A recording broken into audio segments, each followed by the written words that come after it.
ಬನ್ನಿ ನಿಮ್ಮ ಮೊಬೈಲ್ನಲ್ಲಿ ಗೂಗಲ್ ಅಥವಾ ಕ್ರೋಮ್ ಓಪನ್ ಮಾಡಿ ನೋಡಿ, ಪ್ಯಾನ್ ಕಾರ್ಡ್ ಅಂತ ಸರ್ಚ್ ಮಾಡಿ. ನೋಡಿ, ಪ್ಯಾನ್ ಕಾರ್ಡ್ ಅಥವಾ NSDL ಅಂತಾರೆ ಸರ್ಚ್ ಮಾಡ್ಕೊಳ್ಳಿ. ನೋಡಿ, ಇಲ್ಲಿ ಬರ್ತಾ ಇದೆ ನೋಡಿ, first website online PAN application NSDL ಅಂತಿದೆ ನೋಡಿ. ಇದ್ರ ಮೇಲೆ ಕ್ಲಿಕ್ ಮಾಡ್ಕೋಬೇಕಾಗುತ್ತೆ. ಕ್ಲಿಕ್ ಮಾಡ್ಕೊಂಡು ಈ ಥರ ಹೋಮ್ ಪೇಜ್ ಬರುತ್ತೆ ನೋಡಿ. ನೆಕ್ಸ್ಟ್ ಇನ್ಕಮ್ ಟ್ಯಾಕ್ಸ್ ಡಿಪಾರ್ಟ್ಮೆಂಟಿಂದ ನೋಡಿ ಈ ಥರ ಹೋಮ್ ಪೇಜ್ ಬರುತ್ತೆ ನೋಡಿ. ಇನ್ನೂ ನಾನು ಸಬ್ಸ್ಕ್ರೈಬ್ ಆಗಿಲ್ಲ ಅಂದರೆ ಸಬ್ಸ್ಕ್ರೈಬ್ ಮಾಡ್ಕೊಳ್ಳಿ. ಹಾಗೆ ನೋಡಿ, ಇಂಡಿವಿಜುವಲ್ ಅಂದರೆ ನೀವು ಹೊಸ ಪ್ಯಾನ್ ಕಾರ್ಡ್ ಮಾಡ್ತಾಯಿದ್ರೆ ನ್ಯೂ ಪ್ಯಾನ್ ಅಂತ ಸೆಲೆಕ್ಟ್ ಮಾಡಿ. ನೀವು ಏನಾರ ಕರೆಕ್ಷನ್ ಮಾಡ್ತಾಯಿದ್ರೆ ಚೇಂಜ್ ಕರೆಕ್ಷನ್ ಅಂತಿದೆ ನೋಡಿ, ಅದ್ರ ಮೇಲೆ ಕ್ಲಿಕ್ ಮಾಡ್ಕೊಳ್ಳಿ. ಲಾಸ್ಟ್ ಆಪ್ಷನ್ ನಾನಿವಾಗ ಕರೆಕ್ಷನ್ ಮಾಡ್ತಾಯಿದ್ದೀನಿ, ಲಾಸ್ಟ್ ಆಪ್ಷನ್ ಸೆಲೆಕ್ಟ್ ಮಾಡ್ಕೊತೀನಿ. ನೆಕ್ಸ್ಟ್ ಇಂಡಿವಿಜುವಲ್ ಅಂತ ಸೆಲೆಕ್ಟ್ ಮಾಡ್ಕೊಳ್ಳಿ. ನೆಕ್ಸ್ಟ್ ನೀವು ಶ್ರೀಮತಿ ಅಥವಾ ಪುರುಷ ಗಂಡು ಇದ್ರ ಮೇಲೆ ನಿಮ್ಮದು ಇದನ್ನು ಸೆಲೆಕ್ಟ್ ಮಾಡ್ಕೊಳ್ಳಿ ನೋಡಿ, ಟೈಟಲ್. ನೆಕ್ಸ್ಟ್ ಲಾಸ್ಟ್ ನೇಮ್ ಅಂದರೆ ನಿಮ್ಮ ಸರ್ನೇಮ್, ನಿಮ್ಮದು ಸರ್ನೇಮ್ ಇರುತ್ತೆ ನೋಡಿ, ಅದನ್ನ ಎಂಟರ್ ಮಾಡ್ಕೊಳ್ಳಿ. ನೆಕ್ಸ್ಟ್ ಫಸ್ಟ್ ನೇಮ್ ಇದ್ದಲ್ಲಿ ನಿಮ್ಮ ನೇಮ್ ಎಂಟರ್ ಮಾಡ್ಕೊಳ್ಳಿ. ನೆಕ್ಸ್ಟ್ ಮಿಡಲ್ ನೇಮ್ ಇದ್ದಲ್ಲಿ ನಿಮ್ಮ ತಂದೆಯ ಹೆಸರನ್ನು ಎಂಟರ್ ಮಾಡಿ ನೋಡಿ. ಮಿಡಲ್ ನೇಮ್ ಇದ್ದಲ್ಲಿ ನಿಮ್ಮ ತಂದೆಯ ಹೆಸರು ಎಂಟರ್ ಮಾಡ್ಕೊಳ್ಳಿ. ನೆಕ್ಸ್ಟ್ ಜನ್ಮ ದಿನಾಂಕ, ನಿಮ್ಮದು ಆ ಜನ್ಮ ದಿನಾಂಕವನ್ನು ಹಾಕಿಕೊಳ್ಳಿ ನೋಡಿ, ಸರಿಯಾಗಿ ನಿಮಗೆ ಬೇಕಾದ ನಿಮಗೆ ಇದ್ದ ಜನ್ಮ ದಿನಾಂಕವನ್ನು ಹಾಕಿಕೊಳ್ಳಿ. ಮಾರ್ಕ್ಸ್ ಕಾರ್ಡ್ನಲ್ಲಿರೋ ಹಾಗೆ ನಿಮ್ಮದು ಸರಿಯಾಗಿ ಮಾಡ್ಕೊಳ್ಳಿ, ಯಾಕಂದ್ರೆ ಹೊಳೆ ಮಳೆ ತಿದ್ದುಪಡಿ ಮಾಡೋದಾಗೋದಿಲ್ಲ. ಒಮ್ಮೆ ನೀವು ಕರೆಕ್ಷನ್ ಮಾಡ್ಕೊಂಬಿಟ್ರೆ ನಿಮ್ಮದು ಒಳ್ಳೆ ಕರೆಕ್ಷನ್ ಮಾಡೋದಾಗೋಲ್ಲ. ಆಧಾರ್ ಕಾರ್ಡ್ ಎಲ್ಲ ಸೇಮ್ ಇದ್ದರೆ ನಿಮ್ಗೆ ಚಲೋನೇ ಆಗುತ್ತೆ. ಅದೇ ಥರ ನೀವು ಪ್ಯಾನ್ ಕಾರ್ಡನ್ನು ಮಾಡ್ಕೊಂಬಿಡಿ ನೋಡಿ.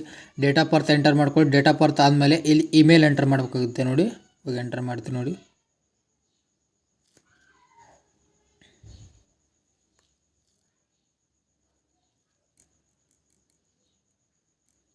ನೋಡಿ, ನೆಕ್ಸ್ಟ್ ಇಮೇಲ್ ಎಂಟರ್ ಮಾಡಿ. ಇಮೇಲ್ ಎಂಟರ್ ಮಾಡಿ, ಯಾಕಂದರೆ ನಿಮ್ಗೆ ಹೆಲ್ಪ್ ಇದೆ.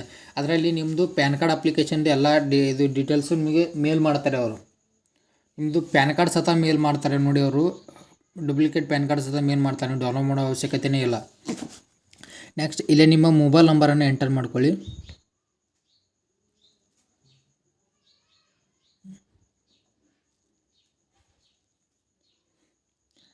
ನೆಕ್ಸ್ಟ್ ನೀವು ಇಂಡಿಯನ್ ಸಿಟಿಜನ್ ಆಗಿದ್ದರೆ ಎಸ್ ಅಂತ ಕೊಟ್ಟು ಇಲ್ಲೇ ನಿಮ್ಮ ಪ್ಯಾನ್ ಕಾರ್ಡ್ ನಂಬರನ್ನು ಎಂಟರ್ ಮಾಡ್ಕೊಳ್ಳಿ. ನೆಕ್ಸ್ಟ್ ಪ್ಯಾನ್ ಕಾರ್ಡ್ ನಂಬರನ್ನು ಎಂಟರ್ ಮಾಡ್ಕೊಂಡು ನಿಮ್ಮ ಡೀಟೇಲ್ಸ್ ಸರಿಯಾಗಿದೆಯಾ ಅಲ್ಲ ಅಂತಂದು ಚೆಕ್ ಮಾಡ್ಕೊಂಡು, ಎಲ್ಲ ನಿಮ್ಮದು ಆಧಾರ್ ಕಾರ್ಡು ಮಾರ್ಕ್ಸ್ ಕಾರ್ಡ್ನಲ್ಲಿರೋ ಹಾಗೆ ಇದೆಯಾ ಇಲ್ಲ ಅಂತಂದು ಸರಿಯಾಗಿ ಚೆಕ್ ಮಾಡ್ಕೊಂಡು ಇಲ್ಲೇ ಐ ಅಗ್ರಿ ಕೊಡಿ. ಐ ಅಗ್ರಿ ಕೊಟ್ಟು ಇಲ್ಲಿರೋ ಕ್ಯಾಪ್ಚಾವನ್ನು ಎಂಟರ್ ಮಾಡಿ. ಕ್ಯಾಪ್ಚಾವನ್ನು ಎಂಟರ್ ಮಾಡಿ ಸಬ್ಮಿಟ್ ಅಂತ ಮಾಡಿ ನೋಡಿ.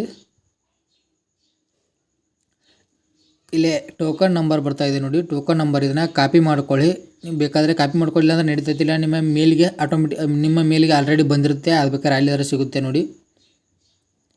ನೆಕ್ಸ್ಟ್ ಸಬ್ಮಿಟ್ ಸ್ಕ್ಯಾನ್ ಇದು ಅಂತಿದೆ ನೋಡಿ, ಇದನ್ನು ಎಣ್ಣೆ ಆಪ್ಷನ್ ಸೆಲೆಕ್ಟ್ ಮಾಡ್ಕೊಳ್ಳಿ. ಸಬ್ಮಿಟ್ ಸ್ಕ್ಯಾನ್ ಅಂತಿದೆ, ಥ್ರೂ e-sign ಅಂತಿದೆ ನೋಡಿ, ಇದನ್ನು ಸೆಲೆಕ್ಟ್ ಮಾಡ್ಕೊಳ್ಳಿ. ಅಂದರೆ ನಿಮ್ಮದು ಆಧಾರ್ ಕಾರ್ಡ್ OTP ಮೇಲೆ ಇದು ಮಾಡ್ಕೋಬೇಕಾಗುತ್ತೆ. ನೆಕ್ಸ್ಟ್ ನೋಡಿ, ಇಲ್ಲೇ enter your Aadhaar last 4 digit ಅಂತಿದೆ ನೋಡಿ. ನಿಮ್ಮ ಆಧಾರ್ ಕಾರ್ಡಿನ ಲಾಸ್ಟ್ 4 ಡಿಜಿಟ್ ಆಧಾರ್ ಕಾರ್ಡ್ ನಂಬರನ್ನು ಎಂಟರ್ ಮಾಡ್ಕೊಳ್ಳಿ ನೋಡಿ. ಇಲ್ಲಿ last 4 digit only. Next name as the per Aadhaar ಅಂತಿದೆ ನೋಡಿ. ಆಧಾರ್ ಕಾರ್ಡ್ನಲ್ಲಿರೋ ಹಾಗೆ ನಿಮ್ಮ ನೇಮನ್ನು ಸರಿಯಾಗಿ ಎಂಟರ್ ಮಾಡ್ಕೊಳ್ಳಿ ನೋಡಿ. ಆಧಾರ್ ಕಾರ್ಡ್ನಲ್ಲಿ ಹೇಗಿದೆ ನೋಡಿ ಅದೇ ಥರ ಎಂಟರ್ ಮಾಡ್ಕೊಳ್ಳಿ ನೇಮು.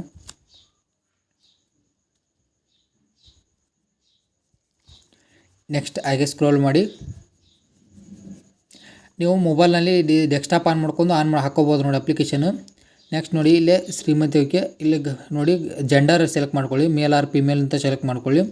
ನೆಕ್ಸ್ಟ್ ಇಲ್ಲಿ ತೋರಿಸ್ತಾ ಇದೆ ನೋಡಿ, ಅದು ಮಾರ್ಕ್ ಇದೆ ನೋಡಿ, ಇದು ಅಲ್ಲಿದೆ ಅಲ್ಲ ನಿಮ್ಮ ನೇಮು. ನಿಮ್ಮದು ಪ್ಯಾನ್ ಕಾರ್ಡ್ನಲ್ಲಿ ನೇಮ್ ಯಾವ ಥರ ಬರ್ಬೇಕು ನೋಡಿ, ಅದನ್ನು ಸೆಲೆಕ್ಟ್ ಮಾಡ್ಕೊಬೋದು ನೋಡಿ.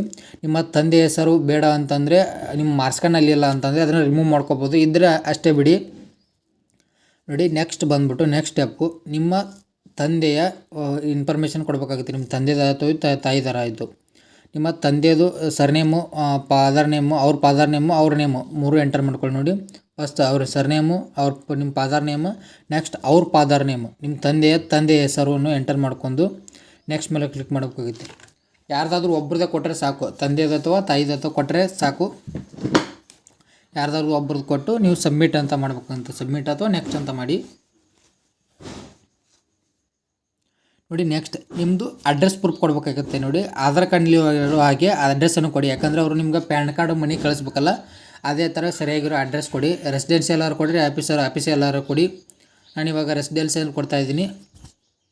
ನೋಡಿ. ನೆಕ್ಸ್ಟ್ ರೆಸಿಡೆನ್ಸಿಯಲ್ಲಿ ನಿಮ್ಮದು ವಾರ್ಡು, ನಿಮ್ಮದು ಆಧಾರ್ ಕಾರ್ಡ್ ಇರೋ ಹಾಗೆ ನಿಮ್ಮದು ಅಡ್ರೆಸ್ಸನ್ನು ಸರಿಯಾಗಿ ಎಂಟರ್ ಮಾಡ್ಕೊಳ್ಳಿ. ನೋಡಿ, ವಿಲೇಜ್ ಆಯಿತು, ಪೋಸ್ಟ್ ಆಫೀಸ್ ಯಾವ ನಿಮ್ಮ ಊರಲ್ಲಿ ಪೋಸ್ಟ್ ಆಫೀಸ್ ಇದ್ದರೆ ನಿಮ್ಮ ಊರು ಕೊಡಿ. ನೀವು ಹತ್ತಿರ ಎಲ್ಲಾದರೂ ಪೋಸ್ಟ್ ಆಫೀಸ್ ಇದ್ದರೆ ಅದನ್ನು ಊರು ಎಂಟರ್ ಮಾಡ್ಕೊಳ್ಳಿ. ನಿಮ್ಮ ವಾರ್ಡು, ನಿಮ್ಮ ಗ್ರಾಮ, ನಿಮ್ಮದು ಇದು ನಿಮ್ಮದು ಓಣಿ ಅಥವಾ ಇದಂತ ಇರ್ತಾವಲ್ಲ ಅವನ್ನ ಎಂಟರ್ ಮಾಡ್ಕೊಳ್ಳಿ. ನೋಡಿ, ನಿಮ್ಮ ಹತ್ತಿರದ ಪೋಸ್ಟ್ ಆಫೀಸ್ ಇದು ಮಾಡ್ಕೊಳ್ಳಿ. ನೆಕ್ಸ್ಟ್ ಏರಿಯಾ ಹಾಕ್ಕೊಳ್ಳಿ. ನಿಮ್ದು ಯಾವ ಏರಿಯಾ ನೋಡಿ ಆ ಏರಿಯಾನು ಎಂಟರ್ ಮಾಡ್ಕೊಳ್ಳಿ ಆಧಾರ್ ಕಾರ್ಡ್ ಇರೋ ಹಾಗೆ. ನೆಕ್ಸ್ಟ್ ಟೌನ್ ಆರ್ ಡಿಸ್ಟಿಕ್ ಅಂತಿದೆ ನೋಡಿ, ಇಲ್ಲಿ ಡಿಸ್ಟಿಕ್ನಲ್ಲಿದ್ದಲ್ಲೇ ಬಾಗಲಕೋಟೆ ಅಂತ ಸೆಲೆಕ್ಟ್ ಮಾಡ್ಕೊಳ್ಳಿ. ಇದು ನಿಮ್ಮದು ಬಾಗಲಕೋಟೆ ಅಲ್ಲ, ಸಾರಿ, ನಿಮ್ಮದು ಡಿಸ್ಟಿಕನ್ನು ಸೆಲೆಕ್ಟ್ ಮಾಡ್ಕೊಳ್ಳಿ. ನಿಮ್ಮದು ಜಿಲ್ಲೆ ಯಾವುದು ನೋಡಿ ಅದನ್ನು ಹಾಕ್ಕೊಳ್ಳಿ. ನೆಕ್ಸ್ಟ್ ಕಂಟ್ರಿ ಇದ್ದಲ್ಲೇ ಇಂಡಿಯಾ ಅಂತ ಸೆಲೆಕ್ಟ್ ಮಾಡ್ಕೊಳ್ಳಿ. ನೆಕ್ಸ್ಟ್ ಸ್ಟೇಟ್ ಇದ್ದಲ್ಲೇ ಕರ್ನಾಟಕ ಅಂತ ಮಾಡ್ಕೊಳ್ಳಿ. KR ಅಂತ ಸರ್ಚ್ ಮಾಡಿ ಬರುತ್ತೆ. ನೆಕ್ಸ್ಟ್ ನಿಮ್ಮ ಊರಿನ ಪಿನ್ ಕೋಡನ್ನು ಎಂಟರ್ ಮಾಡ್ಕೊಳ್ಳಿ. ಇದನ್ನು ಸರಿಯಾಗಿ ಎಂಟರ್ ಮಾಡ್ಕೊಳ್ಳಿ, ಯಾಕಂದ್ರೆ ಅವರು ನಿಮಗೆ ಪೋಸ್ಟ್ ಆಫೀಸಿಗೆ ನಿಮಗೆ ಪ್ಯಾನ್ ಕಾರ್ಡನ್ನು ಕಳಿಸ್ಬೇಕಲ್ಲ ಮನೆಗೆ, ನಿಮ್ಮ ಮನೆಗೆ, ಅದಕ್ಕೆ ಹೆಲ್ಪ್ ಆಗುತ್ತೆ ಅದು. ನೆಕ್ಸ್ಟ್ ಇಲ್ಲಿದೆ ನೋಡಿ ಕಂಟ್ರಿ, ಅಲ್ಲಿ ಇಂಡಿಯಾ ಅಂತ ಸೆಲೆಕ್ಟ್ ಮಾಡ್ಕೊಳ್ಳಿ. ಇಂಡಿಯಾ ಅಂತ ಸೆಲೆಕ್ಟ್ ಮಾಡ್ಕೊಂಡು ನೀವು ಫಿಲ್ ಮಾಡಿರೋ ಇನ್ಫಾರ್ಮೇಷನ್ ಸರಿಯಾಗಿದೆಯಲ್ಲ ಅಂತ ಚೆಕ್ ಮಾಡ್ಕೊಂಡು ನೆಕ್ಸ್ಟ್ ಮೇಲೆ ಕ್ಲಿಕ್ ಮಾಡ್ಕೊಳ್ಳಿ. ನೆಕ್ಸ್ಟ್ ಮೇಲೆ ಕ್ಲಿಕ್ ಮಾಡ್ಕೊಂಡ್ಮೇಲೆ ನಿಮ್ಮದು ಪ್ರೂಫ್ ಕೇಳುತ್ತೆ, ID ಪ್ರೂಫ್ ಏನೇನು ಹಾಕ್ತೀರಾ ನೋಡಿ ಅಂತಂದು.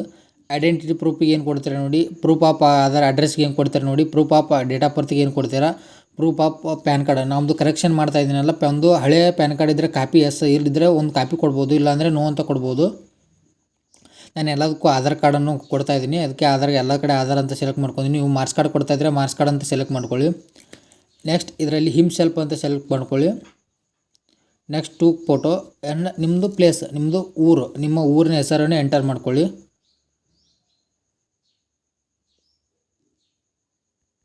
ನೆಕ್ಸ್ಟ್ ನೋಡಿ ಎಲ್ಲ ಸರಿಯಾಗಿದೆ ನಾನು ಚೆಕ್ ಮಾಡ್ಕೊಂಡು ನಿಮ್ಮದು ಪ್ರೂಫ್ ಅಂದರೆ ನಿಮ್ಮದು ಪ್ಯಾನ್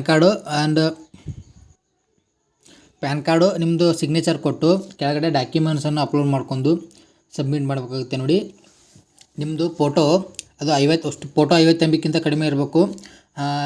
ಸಿಗ್ನೇಚರ್ ಬಂದ್ಬಿಟ್ಟು ಅದು 50 MB ಕಡಿಮೆ ಇರಬೇಕು ನೋಡಿ. ನೆಕ್ಸ್ಟ್ ನಿಮ್ಮ ಡಾಕ್ಯುಮೆಂಟ್ಸ್ ಮಿನಿಮಮ್ 300 MB ಇದು ಜಾಸ್ತಿ ಇರಬೇಕು ಅಥವಾ ಕಡಿಮೆ ಇದ್ದರೂ ನಡೀತಿದೆ. 300 MB ಇದ್ದರೆ ಅಪ್ಲೋಡ್ ಮಾಡ್ಕೊಳ್ಳಿ. ನಿಮ್ಮ ಯಾವ್ಯಾವ ಡಾಕ್ಯುಮೆಂಟ್ಸ್ ಅಪ್ಲೋಡ್ ಮಾಡ್ತೀರಾ ಅಪ್ಲೋಡ್ ಮಾಡ್ಕೊಂಡು ಸಬ್ಮಿಟ್ ಅಂತ ಮಾಡಿ. ನೋಡಿ, ಸಬ್ಮಿಟ್ ಅಂತ ಮಾಡಿದ ಮೇಲೆ ಈ ಥರ ಬರ್ತಾಯಿದೆ ರಿಕ್ವೆಸ್ಟ್ ಚೇಂಜಸ್. ನೆಕ್ಸ್ಟ್ ಆವಾಗ ನೀವು ಸ್ಟಾರ್ಟಿಂಗಲ್ಲಿ ನಿಮ್ಮದು 4 ಡಿಜಿಟ್ ಆಧಾರ್ ಕಾರ್ಡ್ ನಂಬರ್ ಹಾಕಿದ್ದೀರ. ಇವಾಗ ಉಳಿದ 8 ನಂಬರನ್ನು ನೀವು ಇಲ್ಲಿ ಹಾಕಬೇಕಾಗುತ್ತೆ. ನೋಡಿ, ಉಳಿದ 8 ಡಿಜಿಟ್ ಅಂದರೆ ಫಸ್ಟಿನ 8 ಡಿಜಿಟ್ ನಂಬರನ್ನು ಇಲ್ಲಿ ಹಾಕಬೇಕಾಗುತ್ತೆ. ಆಲ್ರೆಡಿ 4 ನಂಬರ್ ಆಲ್ರೆಡಿ ಎಂಟರ್ ಮಾಡಿದ್ದೀರ. ಇವಾಗ ಇನ್ನು 8 ನಂಬರ್ ಇದೆ ನೋಡಿ, ಫಸ್ಟಿಂದ 8 ನಂಬರು ಅವನ್ನ ಇಲ್ಲಿ ಎಂಟರ್ ಮಾಡ್ಕೊಳ್ಳಿ. ನೋಡಿ ಸರಿಯಾಗಿ, ಯಾಕಂದರೆ ಲಾಸ್ಟ್ OTP ಹಾಕಬೇಕಾಗುತ್ತೆ 2 ಟೈಮ್ಸ್ OTP ಹಾಕಿದರೆ ನಿಮ್ಮದು ಪ್ಯಾನ್ ಕಾರ್ಡ್ ವೆರಿಫಿಕೇಷನ್ ಕಂಪ್ಲೀಟ್ ಆಗುತ್ತೆ. ನೋಡಿ, ಆಧಾರ್ ಕಾರ್ಡ್ ನಂಬರನ್ನು ಎಂಟರ್ ಮಾಡ್ಕೊಳ್ಳಿ. 12 ಅಂಕಿ ಅಲ್ಲ, ಫಸ್ಟಿನ 8 ಅಂಕಿ ಅಷ್ಟೇ ಇದು ಮಾಡ್ಕೊಳ್ಳಿ. ಆಲ್ರೆಡಿ 4 ಅಂಕಿ ಹಿಂದ್ಗಡೆ ಹಾಕ್ಕೊಂಡಿದ್ದೀರ, ಹಾಕ್ಕೊಂಡೆ ನೋಡಿ. ಇವಾಗ ನೆಕ್ಸ್ಟ್ ನೀವು ಫಿಲ್ ಮಾಡಿರುವ ಇನ್ಫಾರ್ಮೇಷನ್ ಸರಿಯಾಗಿದೆಯೇ ಎಲ್ಲ, ಡೇಟ್ ಆಫ್ ಬರ್ತ್ ಆಯಿತು, ನೇಮ್ ಆಯಿತು, ಎಲ್ಲ ನಿಮ್ಮದು ಫಾದರ್ ನೇಮ್ ಆಯಿತು, ಎಲ್ಲ ಸರಿಯಾಗಿದೆಯೇ ಎಲ್ಲ ಅಂತ ಚೆಕ್ ಮಾಡ್ಕೊಂಡು ನಿಮ್ಮದು ಫೋಟೋ ಸಿಗ್ನೇಚರ್ ಎಲ್ಲ ಚೆಕ್ ಮಾಡ್ಕೊಂಡು ನೆಕ್ಸ್ಟ್ ಡಾಕ್ಯುಮೆಂಟ್ಸ್ ಎಲ್ಲ ಸರಿಯಾಗಿದೆಯಾ ಅಂತ ಚೆಕ್ ಮಾಡ್ಕೊಂಡು ನೋಡಿ ಸಬ್ಮಿಟ್ ಅಂತ ಮಾಡಬೇಕಾಗುತ್ತೆ. ನೋಡಿ, ಸಬ್ಮಿಟ್ ಅಥವಾ ಪ್ರೊಸೀಡ್ ಅಂತ ಸೆಲೆಕ್ಟ್ ಮಾಡಿ. ನೆಕ್ಸ್ಟ್ ಪೇಮೆಂಟು ಬರ್ತಾಯಿದೆ, ಪೇಮೆಂಟ್ ಬರುತ್ತೆ ನೋಡಿ. ಆನ್ಲೈನ್ ಪೇಮೆಂಟ್ ಅಂತಿದೆ ನೋಡಿ, ಆನ್ಲೈನ್ ಪೇಮೆಂಟ್ ಥ್ರೂ ಮಾಡ್ತೀನಿ ನಾನು. ಕ್ಲಿಕ್ ಮಾಡ್ಕೊಂಡು ನೋಡಿ ಆನ್ಲೈನ್ ಪೇಮೆಂಟ್ ಅಂತ ಸೆಲೆಕ್ಟ್ ಮಾಡ್ಕೊಂಡು ಕೆಳಗಡೆ ಬಂದು ಐ ಅಗ್ರಿ ಕೊಟ್ಟು ಪ್ರೊಸೀಡ್ ಟು ಪೇಮೆಂಟ್ ಅಂತ ಮಾಡ್ಕೊಳ್ಳಿ. Next confirm payment.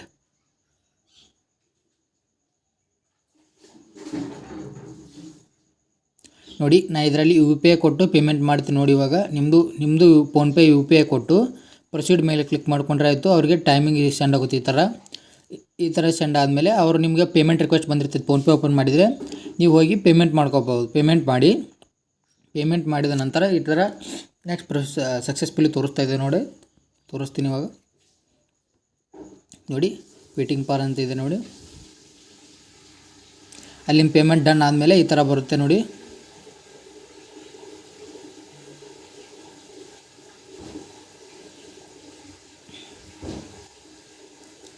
ಆಯಿತು, ಪ್ರೊಸೀಡ್ ಆಯಿತು ನೋಡಿ.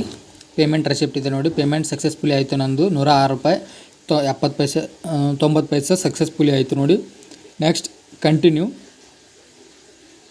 ನೆಕ್ಸ್ಟ್ ಇಲ್ಲಿ ಐ ಅಗ್ರಿ ಕೊಟ್ಟು ನಿಮ್ಮ ಇನ್ಫಾರ್ಮೇಷನ್ ಎಲ್ಲ ಐ ಅಗ್ರಿ ಕೊಟ್ಟು ಇಲ್ಲಿ ಅಥೆಂಟಿಕೇಟ್ ಮೇಲೆ ಕ್ಲಿಕ್ ಮಾಡಬೇಕಾಗುತ್ತೆ. ಕಂಟಿನ್ಯೂ ಮೇಲೆ ಕ್ಲಿಕ್ ಆಗಲ್ಲ, ಅಥೆಂಟಿಕೇಟ್ ಮೇಲೆ ಕ್ಲಿಕ್ ಮಾಡ್ಕೊಳ್ಳಿ. ನೆಕ್ಸ್ಟ್ OTP ಅಥೆಂಟಿಕೇಟನ್ ಅಂತ ಕೊಡಿ. ನೋಡಿ ನೀವು ಎಷ್ಟೊತ್ತನ ಯಾವ ನಂಬರ್ ಕೊಟ್ಟಿದ್ದೀರಾ ನೋಡಿ, ಆಧಾರ್ ಕಾರ್ಡಿಗೆ ಲಿಂಕ್ ಇರೋ ನಂಬರ್ಗೆ OTP ಹೋಗಿರುತ್ತೆ. ಆ OTPಯನ್ನು ಎಂಟರ್ ಮಾಡ್ಕೊಳ್ಳಿ. ನೋಡಿ ಇಲ್ಲಿ ಆಲ್ರೆಡಿ OTP ಸೆಂಡ್ ಆಗಿರ್ತೈತಿ, ಆ OTP ಎಂಟರ್ ಮಾಡ್ಕೊಳ್ಳಿ. OTP ಎಂಟರ್ ಮಾಡ್ಕೊಂಡು ಸಬ್ಮಿಟ್ ಅಂತ ಮಾಡಬೇಕಾಗುತ್ತೆ. ಇನ್ನೊಂದು ಲಾಸ್ಟ್ OTP ಇದೆ, ಫೈನಲ್ OTP ಹಾಕಿದ್ರೆ ಆಯಿತು, ನಿಮ್ಮ ಪ್ಯಾನ್ ಕಾರ್ಡ್ ಅಪ್ಲಿಕೇಶನ್ ಸಬ್ಮಿಟ್ ಆಗುತ್ತೆ. ನೋಡಿ ಹಾಕ್ಕೊಂಡು ನೆಕ್ಸ್ಟ್ ಕಂಟಿನ್ಯೂ ಇ ಸೈನ್ ಅಂತಿದೆ ನೋಡಿ, ಇದ್ರ ಮೇಲೆ ಕ್ಲಿಕ್ ಮಾಡ್ಕೊಳ್ಳಿ. ಅದೇ ಲಾಸ್ಟ್ OTP ಅಂದೆಲ್ಲ ಇದೆ ನೋಡಿ. ನೋಡಿ ಇಲ್ಲಿದೆ ನೋಡಿ, ಇಲ್ಲೇ ಐ ಅಗ್ರಿ ಕೊಡಿ ಮೇಲೆ ಇದೆ ನೋಡಿ, ಇದ್ರ ಮೇಲೆ ಐ ಅಗ್ರಿ ಕೊಟ್ಟು ನೆಕ್ಸ್ಟ್ ಇಲ್ಲೇ ಆಧಾರ್ ಕಾರ್ಡ್ ನಂಬರ್ ಎಂಟರ್ ಮಾಡ್ಕೊಳ್ಳಿ. ನಿಮ್ಮ 12 ಅಂಕಿ ಆಧಾರ್ ಕಾರ್ಡ್ ನಂಬರನ್ನು ಎಂಟರ್ ಮಾಡ್ಕೊಂಡು ಸೆಂಡ್ OTP ಮೇಲೆ ಕ್ಲಿಕ್ ಮಾಡಬೇಕಾಗುತ್ತೆ. ನೋಡಿ ಎಲ್ಲ ನಿಮ್ಮದು ಆಧಾರ್ ಕಾರ್ಡ್ ನಂಬರನ್ನು ಸರಿಯಾಗಿ ಎಂಟರ್ ಮಾಡ್ಕೊಂಡು ಸೆಂಡ್ OTP ಮೇಲೆ ಕ್ಲಿಕ್ ಮಾಡ್ಕೊಳ್ಳಿ. ಸೆಂಡ್ OTP ಮೇಲೆ ಕ್ಲಿಕ್ ಮಾಡಿಕೊಂಡ್ರೆ ನಿಮ್ಮ ಆಧಾರ್ ಕಾರ್ಡಿಗೆ ಲಿಂಕ್ ಇರೋ ನಂಬರ್ಗೆ OTP ಹೋಗುತ್ತೆ. ಅದನ್ನು ಸರಿಯಾಗಿ ಎಂಟರ್ ಮಾಡ್ಕೊಳ್ಳಿ. ನೋಡಿ OTPಯನ್ನು ನೋಡಿ ಚೆಕ್ ಮಾಡ್ಕೊಂಡು OTP ಎಂಟರ್ ಮಾಡಿ. ನೆಕ್ಸ್ಟ್ ವೆರಿಫೈ OTP ಅಂತ ಮಾಡಿ.